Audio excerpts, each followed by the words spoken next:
मनुष्य का शरीर शुरू से ही एक मशीन की तरह है और इसे कंट्रोल करने वाला हमारा मस्तिष्क ये तो और भी जटिल है। दोस्तों वैसे तो हमारे शरीर के सभी अंगों अपना एक खास महत्व है और सभी अंग अलग अलग कामों को अंजाम देते हैं, लेकिन दिमाग उन सबसे हटकर एक खास अंग है, क्योंकि एक स्वस्थ व्यक्ति के लिए सबसे स्वस्थ दिमाग होना बहुत ज़रूरी है।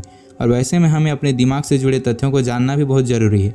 और हमारा दिमाग ही एक ऐसा यंत्र है जिसके जरिए हमारी पूरी बॉडी चलती है। अब बात आती है कि आखिरकार मस्तिष्क क्या है। दोस्तों मस्तिष्क एक जटिल अंग है जो कि विचार, स्मृति, भावना और हमारे जो स्पर्श, मोटर कौशल, दृष्टि, श्वास, तापमान, भूख और हमारे शरीर को नियंत्रित करने वाली हर प्रक्रिया को नियंत्रित करता है।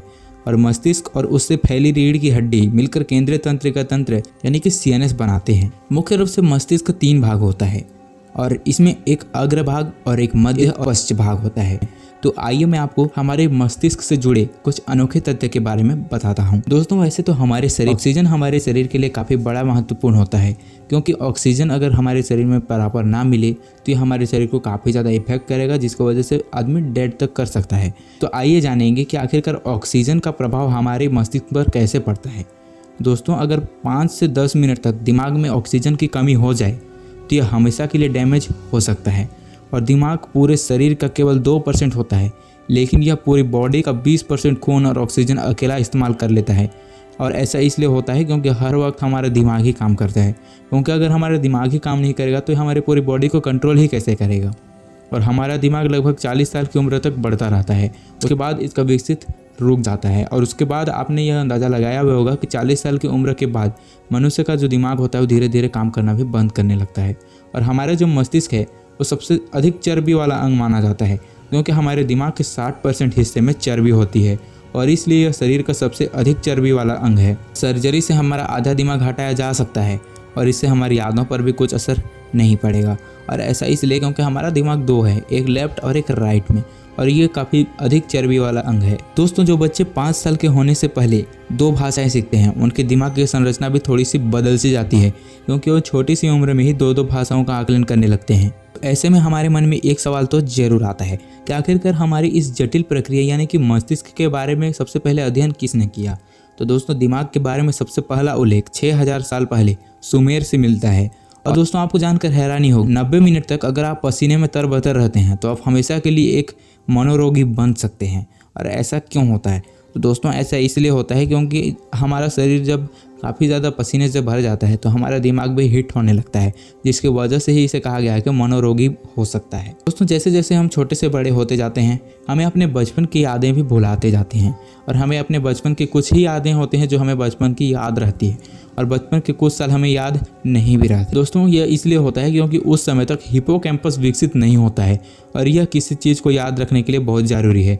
अगर किसी मस्तिष्क में हिपोकैम्पस की कमी है तो वो याद रखने की क्षमता भी कम होती जाती है। और दोस्तों जब हम छोटे रहते हैं तो ये जो हिपोकैम्पस है ये हमारे शरीर में विकसित ही नहीं हुआ होता, और इसी की वजह से ही जब हम बड़े होते जाते हैं और ये विकसित होता है तो हम अपने जो बचपन की यादें होती है उन्हें भूलते जाते हैं। और जब हम छोटे होते हैं तो हम बहुत ही ज़्यादा सोते हैं। दोस्तों छोटे बच्चे सबसे ज़्यादा इसलिए सोते हैं क्योंकि उनका दिमाग उनके शरीर द्वारा बनाया गया 50% ग्लूकोज इस्तेमाल करता है, और 2 साल की उम्र में किसी भी उम्र से ज़्यादा ब्रेन कोशिकाएँ बढ़ने लगती है। तो दोस्तों अभी का जो पॉइंट है वो तो वाकई में हंसी मजाक वाला है, क्योंकि आपने अपने गांव मोहल्ले में यह तो देखा होगा कि बहुत सारे शराबी होते हैं, वो शराब पीते हैं और शराब पीने के बाद वो अपना आपा खो देते हैं, यानी कि वो कुछ ऐसा बात करते हैं और उसे जब नशा छूटता है तो वे उन बातों को बिल्कुल भी याद नहीं रखते। तो इनका हमारे दिमाग पर क्या कनेक्शन होता है? दोस्तों अगर आपने पिछली रात शराब पी थी और अब आपको कुछ याद नहीं है तो इसका मतलब यह नहीं है कि सब भूल गए हो। दोस्तों यह इसलिए होता है बहुत ज़्यादा शराब पीने की वजह से आप कुछ नया याद ही नहीं कर पाते, इसलिए आपको वह चीज़ याद नहीं आ पाता। इसमें भी एक दिन में हमारे दिमाग में लगभग 70,000 विचार आते हैं, और इनमें से 70% विचार तो नेगेटिव ही होते हैं। अगर शरीर के आकार को ध्यान में रखा जाए तो मनुष्य का दिमाग सभी प्राणियों से बड़ा है, और हाथी के दिमाग का आकार उसके शरीर के मुकाबले सिर्फ 0.15% ही होता है, जबकि मनुष्य का दिमाग 2% है। तो सवाल यह भी आता है कि आखिरकार दुनिया में कौन सा जीव है जिसका दिमाग सबसे बड़ा है? तो दुनिया में डॉल्फिन एक ऐसा जीव है जिसका मस्तिष्क उसके शरीर के आकार के अनुपात में सबसे बड़ा होता है, और डॉल्फिन में सभी सेटेशियन का मस्तिष्क से शरीर का वजन अनुपात सबसे अधिक होता है। तो दोस्तों ये तो था हमारे मस्तिष्क से जुड़े कुछ अनसुलझे सवाल और अनसुलझे जवाब। तो दोस्तों आई होप कि आपको ये वीडियो पसंद आया होगा। तो दोस्तों वीडियो पसंद आए तो वीडियो को लाइक जरूर कर देना, साथ ही अगर चैनल पर नए हैं तो चैनल को सब्सक्राइब तो जरूर कर देना।